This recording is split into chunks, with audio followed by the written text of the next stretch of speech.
कक्षा 8 के छात्रों का 7 मई की ऑनलाइन क्लास में स्वागत है।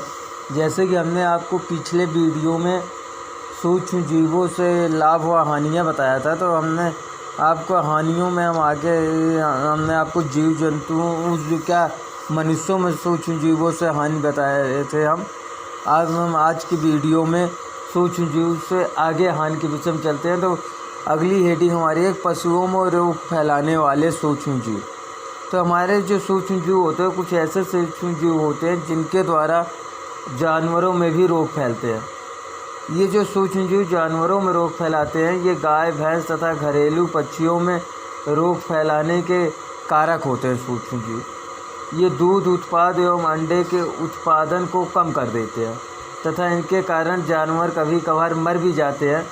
तो ये सूक्ष्म जीवों द्वारा जानवरों में उत्पन्न होने वाले रोगों का नाम इस प्रकार हैं। जैसे पहला सूक्ष्म जीव होता है आपका बैक्टीरिया। तो बैक्टीरिया जो होता है गाय और भैंस घरेलू पक्षियों में एंथ्रेक्स, ट्यूबरकुलोसिस, डायरिया आदि सूक्ष्म रोगों के कारण रोग फैलता है। और दूसरा होता है वायरस। तो हम देखेंगे कि सूक्ष्म जीवों के द्वारा फैलने वाले जानवरों में रोग। तो पहला सूक्ष्म जीव जो आपका होता है, ये होता है बैक्टीरिया।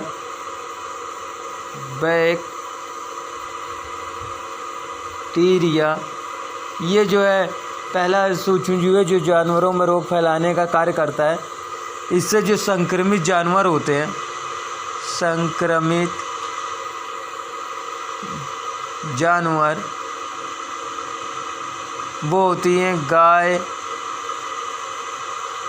भैंस, पक्षी। इनसे जो आपका रोग फैलता है, रोग वो होता है आपका रोग, अभी हमने बताया था आपको एंथ्रेक्स,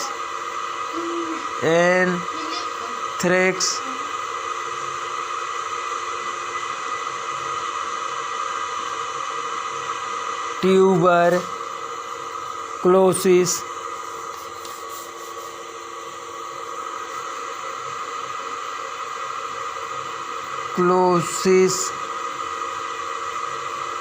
डायरिया।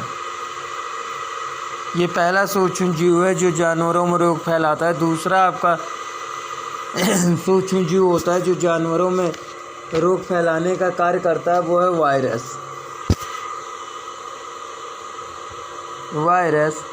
ये जो वायरस सूक्ष्म जीव हैं, ये भी जिन जानवरों में रोग फैलाते हैं वो होते हैं गाय, भैंस व पालतू पक्षी। इनके द्वारा जो रोग फैलता है वो पैर, मुंह में रोग फैलता है, बर्ड फ्लू आदि रोग फैलाने का ये कार्य करते हैं। तो सूक्ष्म जीवों के द्वारा पशुओं में भी रोग उत्पन्न होता है, अर्थात इन सूक्ष्म जीवों से हमें हानियाँ होती हैं।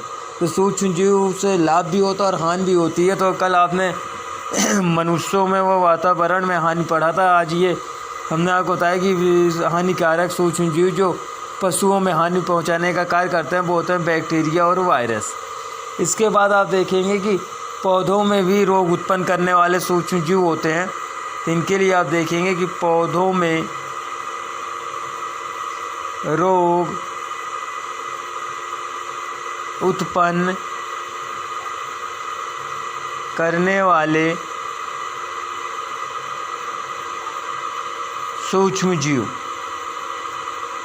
कुछ ऐसे सूक्ष्म जीव होते हैं जो पौधों में भी रोग उत्पन्न करने का कार्य करते हैं। तो अब पहले हम आपको बता दें किस प्रकार करते हैं, फिर हम आपको बताते हैं।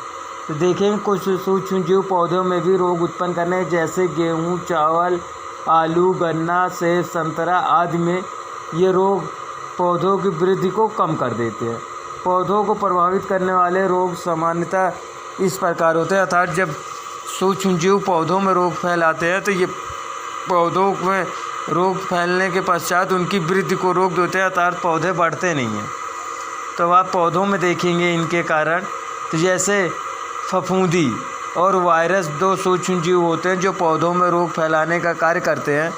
तो पौधों में रोग फैलाने वाले सूक्ष्म जीव जो हैं आपके सूक्ष्म जीव वो खाली दो होते हैं। नंबर 1 होती है फफूंदी और दूसरा होता है वायरस। वायरस जो होता है ये तंबाकू के पौधे में केवल रोग फैलाने का कार्य करता है, तंबाकू कैंसर। बाकी फफूंदी के कारण आपका जो होता है विस्फोट, जंग लगना, रक्त सड़ना, मुरझाना, किलनी, सफ़ेद जंग आदि रोग पौधों में लग जाते हैं। अब विस्फोट नामक रोग चावल में, जंग लगना गेहूं में, रक्त सड़ना गन्ना में, मुरझाना कच्चा मटर और किलनी मूंगफली, सफ़ेद जंग सरसों आदि के पौधों में लगता है। तो इसे आप वीडियो से अपने रफ में नोट कर लेंगे कि जो चावल में रोग होता है वो विस्फोट होता है, ये फफूंदी के कारण होता है। और गेहूं में जो रोग लगता है वो फफूंदी के कारण जंग लगना होता है। गन्ना में रक्त सड़ना, जो कहीं कहीं गन्ना लाल रंग का हो जाता है, सड़ जाता है। और मुरझाना कच्ची मटर में होता है। और किलनी मूंगफली में, सरसों में सफ़ेद जंग। और तंबाकू में का पौधा जो होता है तंबाकू कैंसर वायरस के कारण होता है। तो अर्थात पौधों में उपस्थित सूक्ष्म कीटाणुओं को दवाई छिड़क कर नष्ट किया जा सकता है, जिससे कि पौधों को बचाया जा सके। अब भोजन जहरीला करने वाले सूक्ष्म जीव। तो नेक्स्ट आप देखेंगे कि भोजन को जहरीला करने वाले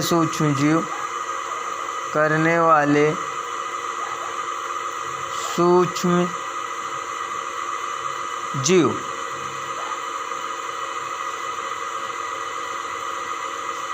कुछ ऐसे सूक्ष्म जीव होते हैं जो आपके द्वारा खाए जाने वाले भोजन को भी जहरीला कर देते हैं, मतलब वो उस भोजन को ख़राब कर देते हैं, जो आपके स्वास्थ्य के लिए हानिकारक होता है।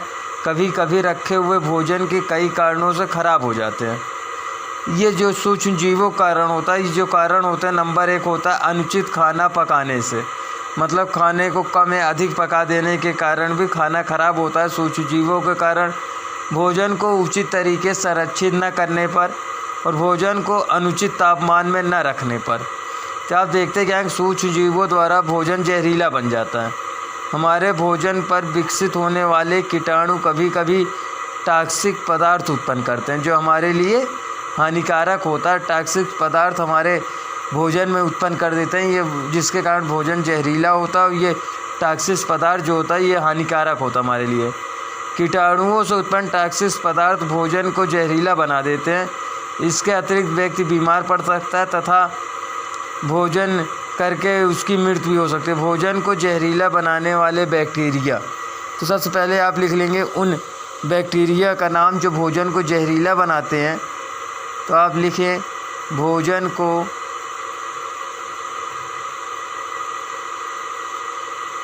जहरीला बनाने वाले बैक्टीरिया। तो वह बैक्टीरिया जो भोजन को जहरीला बनाता है उसके लिए आप देख लेंगे। तो ये भोजन को जहरीला बनाने वाले बैक्टीरिया होते हैं सल्मोनेला,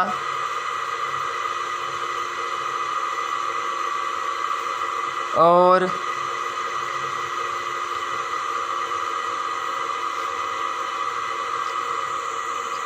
क्लोस्ट्रीडियम।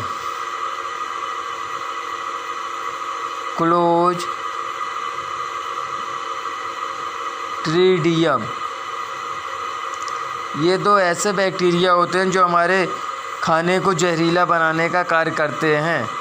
दूसरा, भोजन को जहरीला बनाने वाली फफूंदी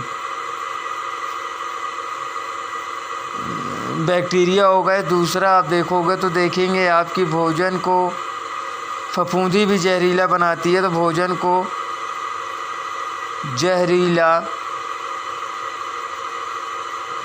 बनाने वाली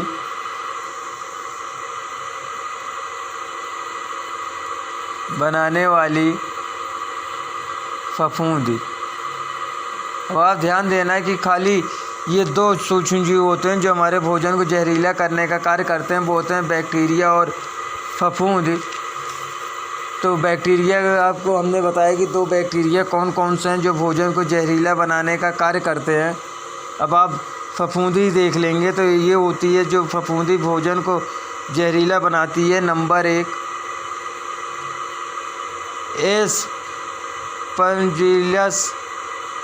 एस्परजिलस। दूसरी होती है पेनिसिलियम। ये 2 फफूंदियाँ होती हैं जो आपके भोजन को जहरीला बनाती हैं। इसलिए ये आवश्यक है कि भोजन को सुरक्षित रखें, और भोजन को सुरक्षित रखने के कई उपाय हैं।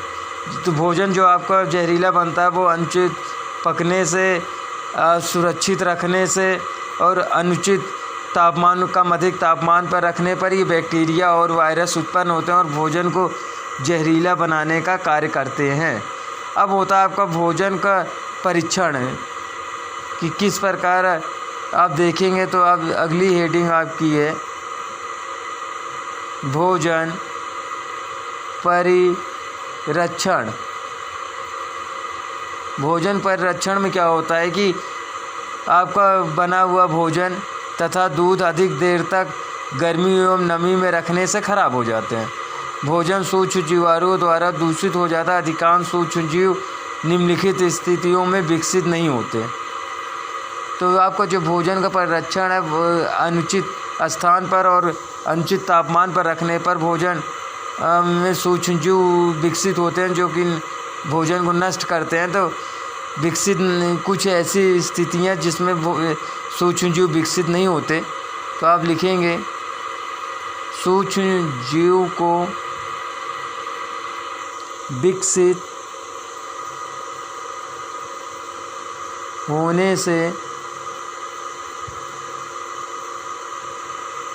रोकने की स्थिति। हम सूक्ष्म जीवों को विकसित होने से भोजन में किस प्रकार रोक सकते हैं, इसके लिए हम आपको बता दे रहे हैं। तो पहली स्थिति होती है शुष्क स्थिति में। शुष्क स्थिति में सूक्ष्म जीव विकसित होने नहीं होंगे, रोका जा सकता है। दूसरा, कम तापमान में अगर टेम्परेचर कम हो तो भोजन में सूक्ष्म जीव विकसित नहीं होंगे, इसीलिए फ्रिज का इस्तेमाल किया जाता है। और नंबर 3, उच्च तापमान में जैसे अगर भोजन को ऐसे स्थान पर रखा जाए जहाँ का तापमान अधिक हो तो वहाँ पर भोजन खराब नहीं होता। तो भोजन परीक्षण के तरीके से सिद्ध होता है सूक्ष्म जीवों को वांछनीय स्थिति न प्रदान की जाए ताकि वृद्धि न कर सके। सूक्ष्म जीवों से बचाने की प्रक्रिया को अर्थात भोजन को सूक्ष्म जीवों से बचाने की प्रक्रिया को ही परिरक्षण कहा जाता है। तो आप बताएंगे भोजन का परिरक्षण क्या है, तो इसकी परिभाषा आप लिख लें कि भोजन को सूक्ष्म जीवों से बचाने की प्रक्रिया भोजन परिरक्षण कहलाती है। आगे नेक्स्ट भोजन को बचाने के उत्तम उपचार हम आपको नेक्स्ट वीडियो में डालेंगे।